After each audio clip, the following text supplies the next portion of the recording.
certo? O título desse estudo é Vigilância e Testemunho. E aqui a gente tem a nossa divisão do estudo.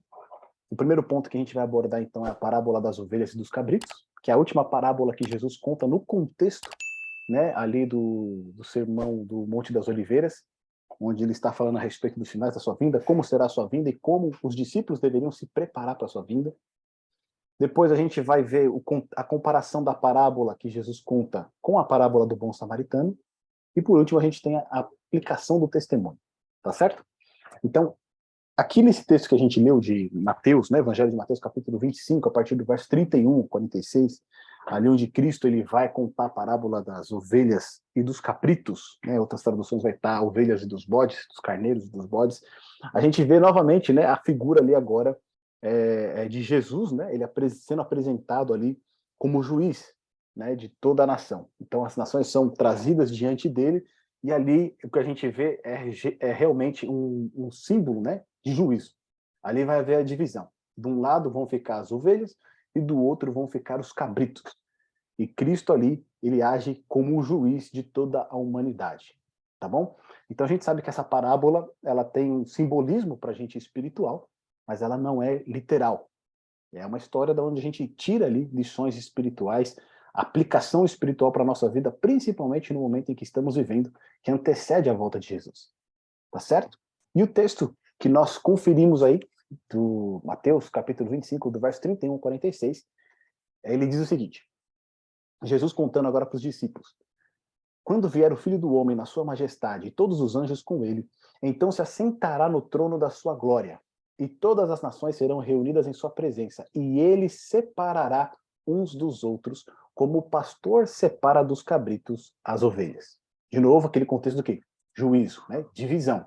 Um vai ficar, o outro vai ser levado. A gente viu por todas as parábolas de Jesus essa ideia, né? Um fica fora, onde ali haverá trevas e ranger de dentes, outro entra no gozo do seu Senhor. Um é deixado para trás, outro é levado. E aqui, de novo, a gente tem essa ideia de separação. E aí no verso 33 diz, e porá as ovelhas à sua direita, mas os cabritos à esquerda. Então dirá o rei aos que estiverem à sua direita, vinde benditos de meu Pai, entrai na posse do reino que vos está preparado desde a fundação do mundo. Porque tive fome e me destes de comer, tive sede e me destes de beber, era forasteiro e me hospedastes, estava nu e me vestistes, enfermo e me visitastes, preso e fostes me ver. Então perguntarão os justos, Senhor, quando foi que te vimos com fome e te demos de comer? Ou com sede e te demos de beber? E quando te vimos forasteiro e te hospedamos, ou nu e te vestimos? E quando te vimos enfermo ou preso e te fomos visitar? E aí, Jesus responde, né? O rei, respondendo, lhes dirá, em verdade vos afirmo, que sempre que fizeste a um destes meus pequeninos irmãos, a mim o fizestes. Então o rei dirá também aos que estiverem à sua esquerda, apartai-vos de mim, malditos, para o fogo eterno, preparado para o diabo e seus anjos. Porque tive fome e não me destes de comer, tive sede e não me destes de beber, sendo forasteiro, não me hospedastes, estando nu, não me vestistes, achando-me enfermo e preso, não foste ver-me. E eles lhe perguntarão, Senhor, quando foi que te vimos com fome, com sede, forasteiro, nu, enfermo ou preso, e não te assistimos? Então lhe responderá, em verdade vos digo, que sempre que o deixastes de fazer a um destes mais pequeninos, a mim o deixaste de fazer. E irão estes para o castigo eterno, porém os justos para a vida eterna. Então a gente tem esse texto aqui de Jesus que ele é muito claro. Basicamente aqui o que ele está trazendo para nós é o quê? Que envolve, né, essa entrada no reino do Senhor. É o amor ao próximo, é o cuidado com o próximo. Ele deixa isso muito claro, tá certo? É o testemunho que nós damos como servos do reino de Deus. E aqui é uma coisa muito interessante para a gente, né, que a gente observa aqui, é de novo aquele contexto de juízo, todas as nações são reunidas diante dele, e aí começa a haver divisão, tá certo? Divisão. E aí tem um ponto de novo que é interessante. Qual que é a diferença entre a ovelha e o cabrito? Né? Os dois ali são caprinos, né? Eles são caprinos. Só que o cabrito, né, ele é um pouco maior, né? Ele já tem os chifres. né? E a ovelha ali, ela é um pouco menor do que o cabrito. Então, o cabrito ele já está mais amadurecido. Mas não somente isso, a ovelha nos tempos antigos, né, até mesmo no Oriente, ela era mais valorizada do que o cabrito. Né? Para o pastor em si, a ovelha, economicamente, ela compensava mais você ter mais ovelhas do que cabritos. Né? Então, os pastores lá no Oriente Médio, eles davam ali uma valorizada na ovelha mais do que nos cabritos. Eles podiam tosquear várias vezes a ovelha, né? Então, economicamente, ela tinha um valor muito maior. Só que quando a gente fala ovelha e cabrito, aparentemente parece a mesma coisa, né? Parece ser o mesmo tipo de animal. Só que quando Jesus vem aqueles colocando como juiz, o que ele faz? Ele faz uma separação. Ou seja, elas parecem ser a mesma coisa, mas não são. Porque umas ele vai colocar à sua direita e outras ele vai colocar o quê? À sua esquerda. E esse conceito de separação é aquele conceito de juízo em que todas as parábolas que Jesus contou, ele está presente. Um grupo é deixado e o outro é o quê? Levado. Tá certo? E aqui, quando Jesus conta essa parábola, simbolizando, né, os seus discípulos, lembra? O contexto qual que é? Pedro, André, João e Tiago, né, conversando com Jesus no Monte das Oliveiras, não no barquinho. Conversando com Jesus no Monte das Oliveiras, tá certo? E ali ele dando sinais de como será a sua vinda.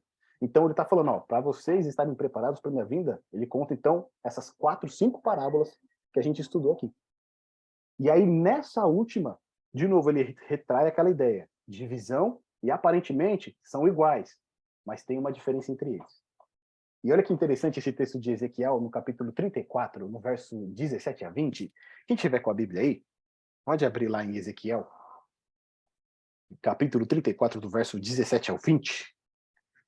Quem encontrar pode abrir o microfone e ler pra gente, tá?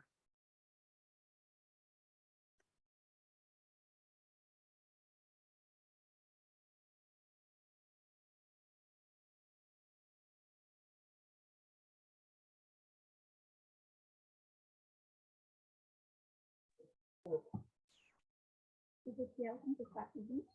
De 17 até o 20. 17 ao 20. Quanto a vós, outras, ó ovelhas minhas, assim diz o Senhor Deus, eis que julgarei entre ovelhas e ovelhas, entre carneiros e bodes. Acaso não vos basta a boa pastagem, a vez de pisar aos pés o resto do vosso pasto, a vez de pisar aos pés o resto do vosso pasto? E não vos basta o ter bebido as águas claras, a vez de pisar o resto com os pés? Quanto às minhas ovelhas, elas pastam o que haveis pisado com os pés e bebem o que haveis turvado com os pés.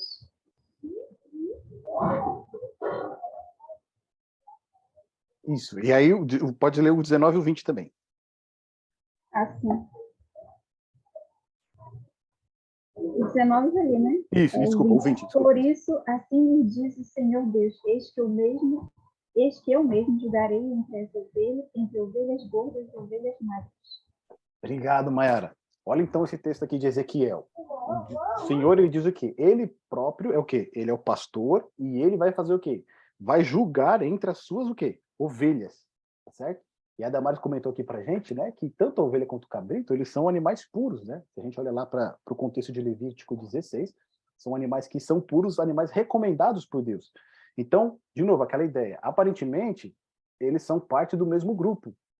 Só que o que Cristo está dizendo aqui? Nesse grupo que aparenta ser o mesmo, tem uma diferença entre eles. Mas é uma diferença que só o pastor conhece. E aí ele vai fazer o quê? Ele vai fazer a divisão. Então esse texto que a gente acabou de ler aqui de Ezequiel, capítulo 34, né, do verso 17 a 20, fala justamente isso. Eis que julgarei entre ovelhas e ovelhas, entre carneiros e bodes.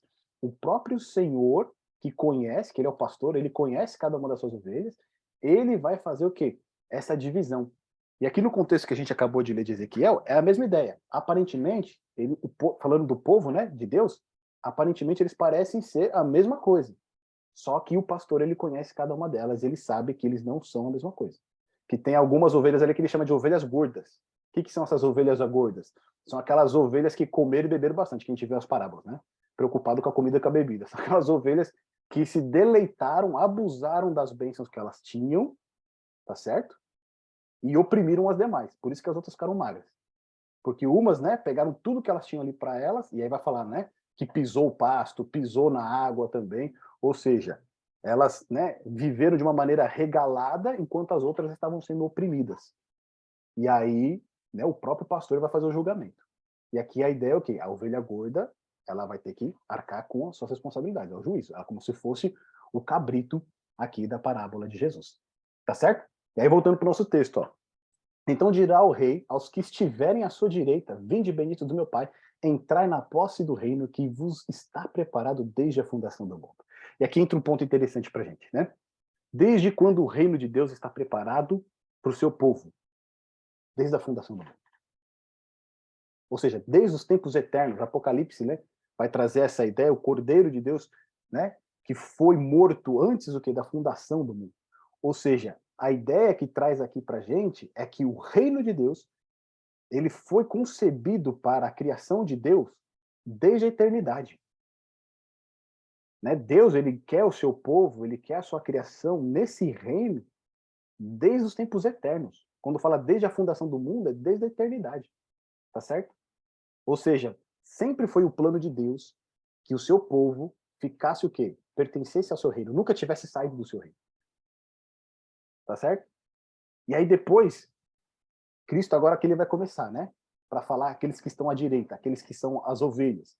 Porque tive fome e me deste de comer, tive sede e me deste de beber, era forasteiro e me hospedastes, estava nu e me vestistes, enfermo e me visitastes, preso e foste me ver.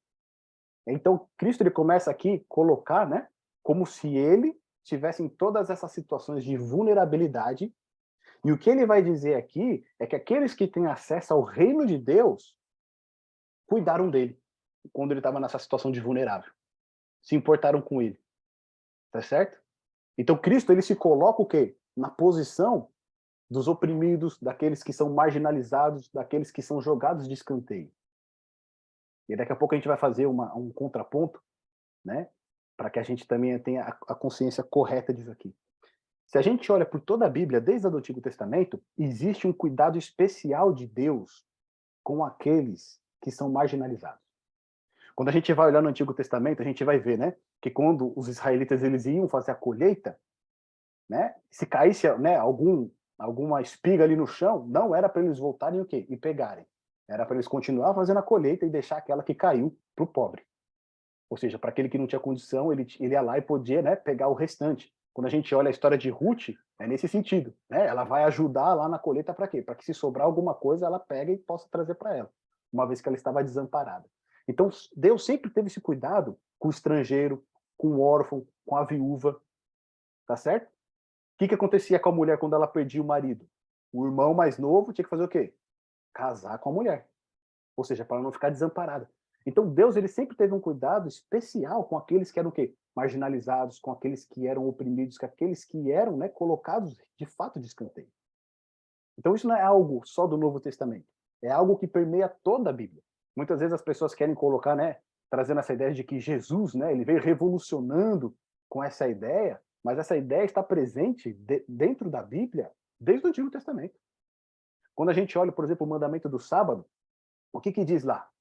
Que da sua porta para dentro, né, você não vai, né, fazer nada, você não pode fazer nada assim, né? Você não vai trabalhar nos seus próprios interesses, os seus familiares não vão trabalhar nos seus próprios interesses, e o estrangeiro que tiver para dentro das suas portas também, né, ele vai desfrutar da bênção do dia do sábado junto com você. Ele não vai cuidar dos interesses dele, né? Ele não vai trabalhar, não vai fazer nada buscando o seu próprio interesse, mas ele vai santificar esse dia o quê? Junto com você. Ou seja, o estrangeiro, ele é colocado dentro dessa ideia. Quando a gente vai para Isaías, né, quando fala da casa, né, casa de oração, é uma casa de oração o quê? Para todos os povos. Ou seja, o estrangeiro também, ele vai participar dessa comunhão junto com o povo de Deus. Então, essa ideia, né, daqueles que são oprimidos, daqueles que são jogados de lado, ela permeia toda a Bíblia. E isso demonstra o cuidado que Deus tem por aqueles que estão numa situação de vulnerabilidade. E aqui o que Cristo apresenta para nós? Que aqueles que têm entrada nesse reino que está preparado desde a fundação do mundo são aqueles que se importam com os oprimidos, que se importam com os marginalizados. Porque a gente vê no texto, né, que o próprio Senhor, ele se identifica com essas pessoas nessas condições. Eu tive fome, vocês me deram de comer, eu tive sede, vocês me deram de beber. E aí, né, aqueles que vão entrar no reino, eles falam o quê? Quando foi que nós te vimos nessa situação? Né? Quando que nós te demos de comer? Quando nós te vimos com sede e te demos de beber? Quando, Senhor? E aí no verso 40 ele responde: em verdade vos afirmo, sempre que o fizeste a um desses meus pequeninos irmãos, o quê? A mim o fizeste. Tá certo? Provérbios capítulo 19, verso 17 diz, né, que aquele que empresta ao pobre, ele empresta ao próprio Deus. Tá certo? Aquele que cuida do pobre, ele está cuidando do próprio Deus. Ou seja, Deus se identifica com a condição marginalizada daquele que é excluído pela sociedade, para aquele que é colocado de lado pela sociedade. E aí a gente vê que essa atitude que aqueles que vão entrar no reino têm é uma atitude desinteressada. Por quê? Porque eles perguntam: quando foi que te vimos nessa situação? Percebe? Não foi algo premeditado. Eles falam: Senhor, quando que a gente te viu nessa condição? Quando que a gente viu você passando fome, com sede, sem roupa para vestir, enfermo, preso? Ou seja, eles fizeram isso de uma maneira o quê? Natural. Estava dentro deles ajudar as pessoas, estava dentro deles cuidar das pessoas, se importar com as pessoas e amar as pessoas. Não é algo premeditado. Então, quando Cristo fala, eles têm um espanto, eles têm uma surpresa, né? Senhor, quando que a gente te viu e a gente te fez isso? E aí ele fala: quando vocês fizeram a um desses meus pequeninos, a mim, o quê? O fizeste. Por outro lado, o rei também, ele vai falar o quê? Para aqueles que estão à esquerda, né? Apartai-vos de mim, malditos, para o fogo eterno, preparado para o diabo e seus anjos.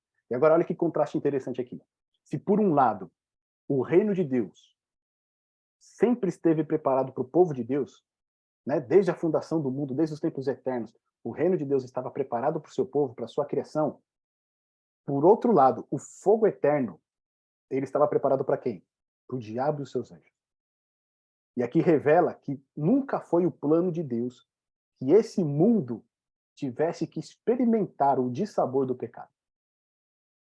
O plano de Deus sempre qual foi? O reino eterno, tá certo? Mas por conta da entrada do pecado neste mundo, agora o que acontece? Aqueles que têm participação no pecado, que têm participação, né, são dominados pelo pecado, o destino deles é o destino que nunca foi previsto para a humanidade, mas sim para o diabo e seus anjos. Mas aqueles que procuram continuar seguindo as orientações do diabo e seus anjos, aqueles que continuam escravos do pecado, o que vai acontecer? Esse também vai ser o destino deles. Tá certo? Então, o fogo eterno, né, a destruição total da criação, nunca foi o plano de Deus para a criação do ser humano, para a criação que foi estabelecida aqui nessa terra. Esse fogo eterno, ele estava destinado para o diabo e seus anjos que agiram em rebelião contra Deus. Mas agora, uma vez que os homens se aliam ao diabo e seus anjos e não se arrependem, eles também vão, né, compartilhar o mesmo destino, tá certo? E aí Cristo, né, ele vai falar o porquê que eles vão compartilhar do mesmo destino. Por quê? Porque ele teve fome e não deste de comer, teve sede e não deste de beber. E aí esses, né, que foram condenados vão fazer a mesma pergunta: Senhor, quando foi que nós te vimos nessa situação e não te assistimos? E aqui, se por um lado mostra o desinteresse daqueles que são considerados justos, por esse lado aqui mostra o interesse desses que são condenados. Porque quando eles fazem essa pergunta, eles estão dizendo o seguinte: Senhor, quando foi que a gente te viu nessa situação e não te ajudamos? Porque se a gente tivesse visto que era o Senhor, a gente faria. Tá certo? Ou seja, a atitude deles é o quê? Por interesse.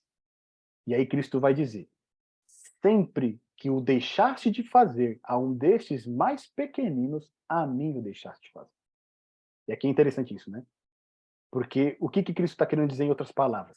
O simples fato, às vezes, da gente se omitir em cuidar do próximo, em cuidar do semelhante, em cuidar daquele que necessita, é o quê?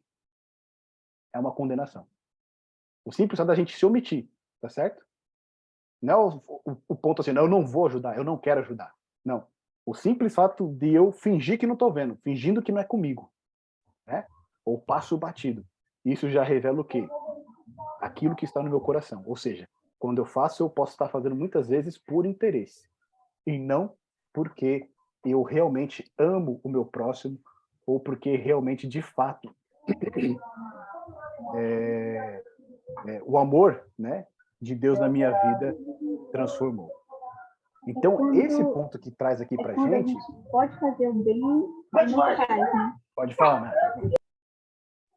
Quando eu tenho a oportunidade de fazer o bem, não faz, né? Aí... Exatamente. Quando eu deixo de fazer o bem, né? Tiago vai falar, né, que aquele, né, que deixa de fazer o que é certo, já está pecando, tá certo? Sabe o que tem que fazer, mas deixa de fazer, ele já está pecando. Então aqui a gente vê esse conceito, né, muito mais profundo apresentado por Jesus. Simplesmente o fato de deixar de fazer já leva você ao quê? A cometer o pecado. E se você persiste nessa vida, você, né, automaticamente está fora do reino. Por quê? Porque os seus interesses não estão em harmonia com o interesse de Deus. Lembra que a gente viu todas as parábolas do servo, a parábola dos talentos? O que ela diz? O servo, ele se identifica com o quê? Com os interesses do seu senhor. Ele cuida dos interesses do seu senhor como se fossem deles próprios. E a partir do momento em que eu ajo de uma maneira diferente daquilo que o meu senhor requer, eu estou em rebelião contra ele. Eu estou falando, eu vou fazer a minha vontade, não interessa, né? Aquilo que você pensa. E um ponto interessante que a gente viu na parábola dos talentos, que a gente não comentou, e eu vou abrir um parênteses aqui, é que o serviço na obra do Senhor é um meio de nós operarmos também a salvação na nossa vida. Tá certo? Cada vez que nós trabalhamos na obra do Senhor, nós estamos operando a salvação na nossa vida, porque nós nos identificamos com as pessoas a quem a gente está ali, né, interagindo, trabalhando para o Senhor. Então, aqui, esse ponto que é colocado para a gente, lá em Isaías, capítulo 58, versos 6 e 7, quem pode ler para a gente? Que ali vai falar, né, a respeito do verdadeiro jejum e a respeito do verdadeiro sábado que o Senhor quer que a gente observe. Né? E olha que interessante que vai estar escrito lá em Isaías 58, versos 6 e 7. Quem puder ler para a gente, por favor, fica à vontade, só abrir o microfone e fazer a leitura, tá bom? o capítulo 58. Isso, versos 6 e 7. Porventura, não é este o jejum que escolhi, que soltes as ligaduras da impiedade, desfaças as ataduras da servidão, deixes livres os oprimidos e despedaces todo o jugo.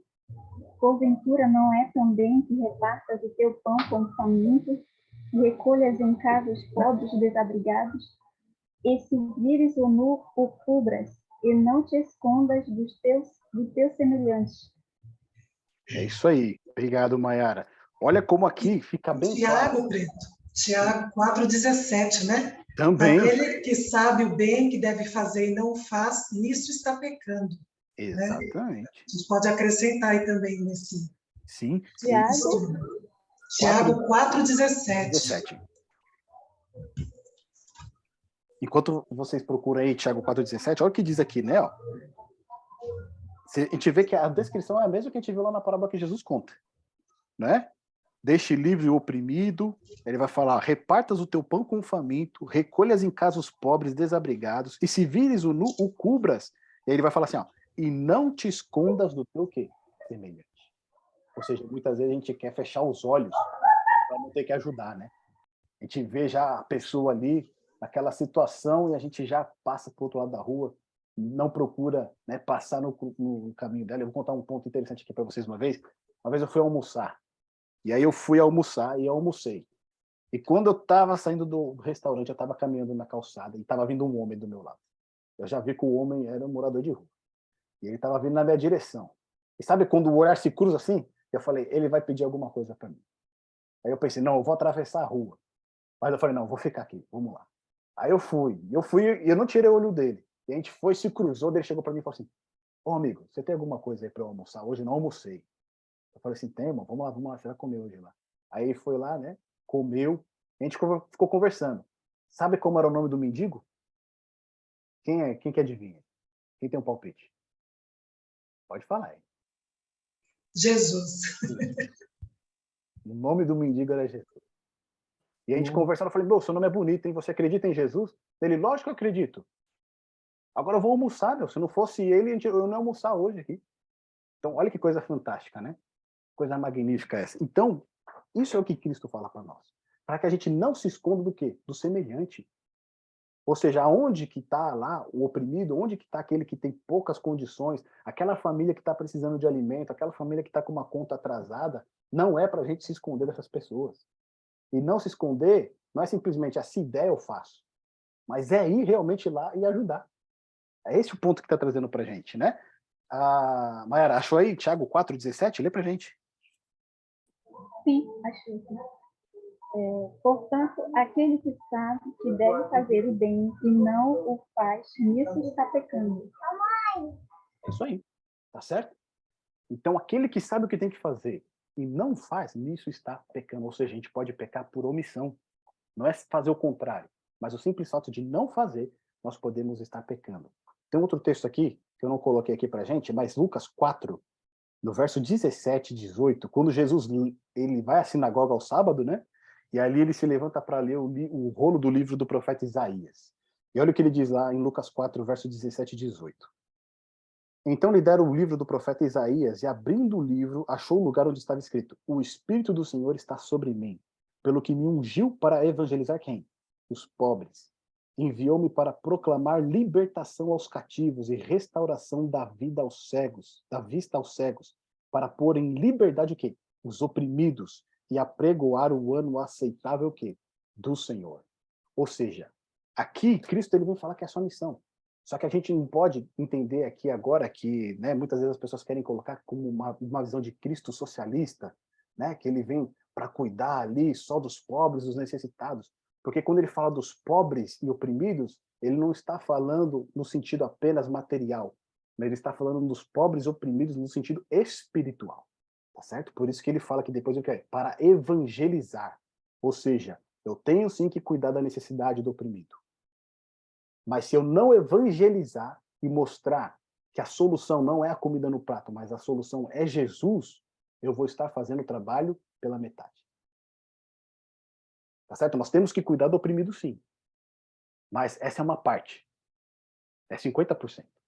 Né? Ou 30%, assim, vamos colocar assim, 30%. Os 70%, que é a parte mais importante, é o quê? Evangelizar. Apresentar Jesus como a solução dos problemas dela.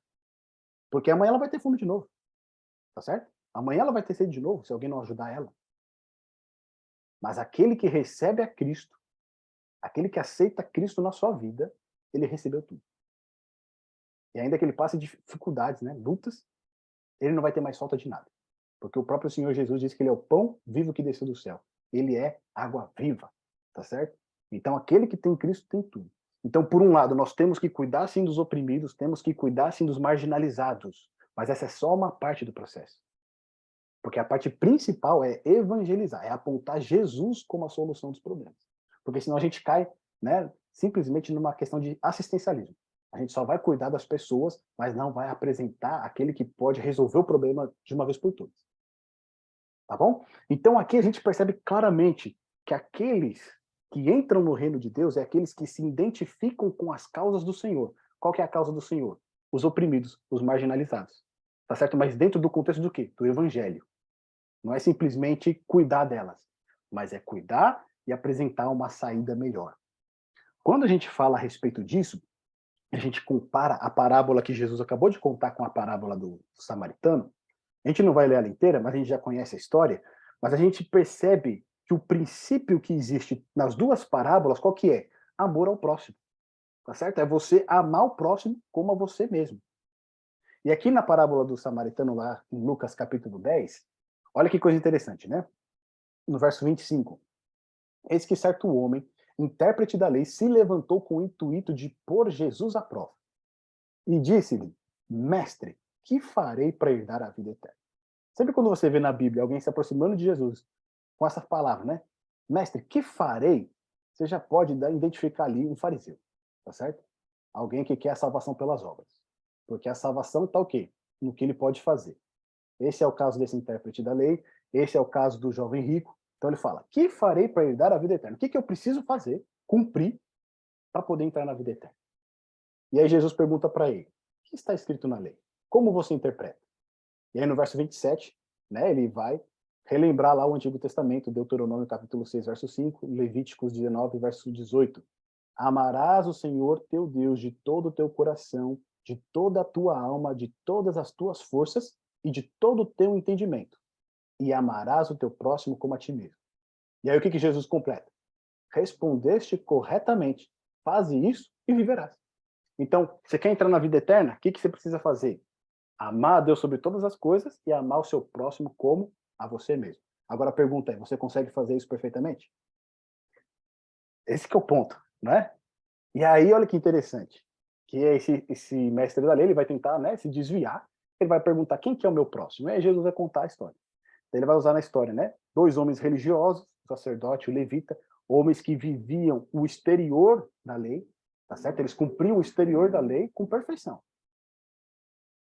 Mas nessa história que Jesus conta, ele revela que o que importa não é a letra da lei, mas é o espírito da lei. Porque daí ele vai usar o quê? Lá no verso 33. Certo samaritano que seguia o seu caminho passou-lhe perto e vendo aquele homem, né, que havia sido roubado, que havia sido espancado, que foi abandonado ali como morto, que o sacerdote e o levita ignoraram, né, os religiosos ignoraram ele. Então o samaritano, que era odiado pelos judeus, tá certo? Tanto que quando eles vão ofender Jesus, eles chamam ele de samaritano, né? Eles vão chamar Jesus de samaritano. Então, assim, ou seja, os judeus, eles odiavam os samaritanos, e aí Jesus utiliza justamente o exemplo daqueles que eles tinham ódio mortal para demonstrar que esse samaritano, ele poderia, aos olhos dos outros, não observar a letra da lei, mas no coração dele ele tinha o espírito da lei. Porque ele vai lá, se compadece daquele judeu, né, que ele também poderia ter o mesmo sentimento, né? Não, é um judeu, vou deixar ele aí. Não, ele vai lá, cuida do homem, trata das feridas dele, leva numa hospedaria, deixa ele lá e ainda diz, ó, cuida dele, se ele tiver ocasionado algum gasto maior, eu, quando voltar, vou acertar tudo, né, o que ele tiver gastado. E aí no verso 36, Jesus ele pergunta, né, qual destes 3, o sacerdote, o levita, homens religiosos que serviam no templo, qual destes 3 te parece ter sido próximo do homem que caiu na mão dos salteadores? E aí no verso 37, o intérprete da lei não quer nem mencionar o nome samaritano, né? Ele vai responder, o que usou de misericórdia com ele. Tá certo? Ou seja, ele nem quer falar o nome samaritano, ele só fala que é aquele que usou de misericórdia. E aí o que Jesus diz? Vai e procede tu de igual modo. Ou seja, você quer entrar na vida eterna? Você precisa amar o seu próximo como o quê? A ti mesmo. Amar a Deus sobre todas as coisas. E aí entra um ponto fundamental para a gente aqui, que é o seguinte. Quando o intérprete da lei perguntou para Jesus o que ele tinha que fazer para entrar na vida eterna, Jesus respondeu, guarda a lei. Tá certo? Você quer entrar na vida eterna? Guarda a lei. Não foi isso também que ele respondeu para o jovem rico? Né? Guarda a lei. É isso que a gente precisa fazer para entrar na vida eterna. Só que aqui a gente compreende algo, né, que está, vamos dizer assim, essa guarda da lei, na nossa própria força, nos nossos próprios méritos, no nosso próprio esforço, ela não é compatível com aquilo que Deus requer. Tá certo? Porque o sacerdote e o levita, eles guardavam a lei exteriormente, né, de uma maneira clara. Mas o coração deles não havia sido transformado. Ou seja, a lei estava somente por fora, não estava no coração deles. E aí, quando a gente vai entender essa questão, né, quais são os grandes mandamentos? A gente vai ver ali que o intérprete da lei ele vai falar: amar a Deus e amar o quê? O próximo, tá certo? Amar a Deus e amar ao próximo é um resumo dos 10 mandamentos. Porque lá em Êxodo 20, capítulo 3, capítulo 20, do verso 3 ao 17, a gente tem os 10 mandamentos, certo? Os 4 primeiros mandamentos relacionados com Deus. Não terá outros deuses diante de mim, não fará para ti imagem de escultura, não tomarás o nome do Senhor teu Deus em vão, lembra-te no dia de sábado para o santificar, ou seja, os 4 primeiros mandamentos relacionados a Deus, a nossa, né, esfera vertical. E os outros 6 mandamentos, honra o teu pai e tua mãe, não matarás, não adulterarás, não furtarás, não dirás falso testemunho, não cobiçarás, eles estão relacionados ao nosso próximo, é a nossa esfera horizontal, tá certo? Então, quando o intérprete da lei, né, vai falar dos mandamentos, ele fala amar a Deus sobre todas as coisas, o resumo dos 4 primeiros, e os outros 6, amar o próximo como a ti mesmo. O próprio Senhor Jesus, lá em Mateus capítulo 22, do verso 37 ao 40, outra vez que ele foi indagado, né, ele próprio, ele respondeu. Né, respondeu-lhe Jesus, amarás o Senhor teu Deus de todo o teu coração, de toda a tua alma, de todo o teu entendimento. Esse é o grande primeiro mandamento. O segundo semelhante a este é: amarás o teu próximo como a ti mesmo. Destes 2 mandamentos depende toda a lei e o profeta. Tá certo? Então Jesus ele resumiu os 10 mandamentos em 2: amar a Deus e amar ao próximo. E aí quando a gente vai para Romanos, a gente vê que Paulo ele resume esses 2 mandamentos em um. Lá em Romanos 13, no verso 8, olha o que está escrito lá. A ninguém fiqueis devendo coisa alguma, exceto o amor com que vos ameis uns aos outros. Pois quem ama o próximo tem cumprido o quê? A lei. Ou seja, quem ama o próximo está cumprindo a lei toda. O que Paulo está querendo dizer com isso? Eu só posso amar o meu próximo verdadeiramente se eu amar, em primeiro lugar, o quê? A Deus. Não tem como eu amar o meu próximo verdadeiramente se eu não amar a Deus primeiro. Por isso que Paulo aqui ele já coloca, tá certo? Quem ama o próximo tem cumprido a lei. E aí, olha só o que está escrito lá em 1 João, no capítulo 3, verso 23. Ora, o seu mandamento é este, que creiamos em o nome de seu Filho, Jesus Cristo, e nos amemos uns aos outros, segundo o mandamento que nos ordenou. Tá certo? Então, o amor ao próximo, amar um ao outro, é o quê? É o mandamento de Deus. E é lá em 1 João, capítulo 5, no verso 2 e 3, João ele expande, olha o que ele diz mais, ó. Nisto conhecemos que amamos os filhos de Deus, que é o nosso próximo, certo? Quando amamos a Deus e praticamos os seus mandamentos. Então, o que João está falando aqui? Que nós amamos o próximo quando nós amamos a Deus e praticamos os seus mandamentos. Porque este é o amor de Deus, que guardemos os seus mandamentos. Ora, os seus mandamentos não são penosos. Então você percebe que é um looping? Você tem os 10 mandamentos, tá certo? Desses 10 mandamentos, Cristo resume em 2. Aí Paulo e João vão resumir em 1, amar o próximo. Só que a partir do momento que eles resumem em 1, para você, né, obedecer a esse 1, você tem que obedecer aos 10. Então você volta lá no começo, tá certo? É um looping, vai girando. Então a gente percebe que o amor ao próximo é você o quê? Amar a Deus e guardar os mandamentos. É isso. Ou seja, não tem como você amar o próximo destituído do primeiro mandamento, que é amor a Deus. Porque Deus é amor. E você só ama porque Ele nos amou primeiro. Então, olha que coisa fantástica que a gente entende aqui. Tá certo? Que o amor ao próximo que Cristo revela aqui para nós, que nós temos que ter, que são esses que vão herdar o reino de Deus, ele está diretamente ligado ao amor a Deus e está diretamente ligado a guardar os mandamentos dele. Está tudo conectado, não tem como você separar. E isso é fantástico na palavra de Deus, né? A gente vai estudando, a gente vai esmiuçando, e olha que coisas magníficas a gente tira aqui. É um loop. Nós temos 10 mandamentos, depois é 2, depois é 1, mas esse 1 depende dos outros 10, tá certo? Depende dos outros 2. Então tá tudo conectado aqui.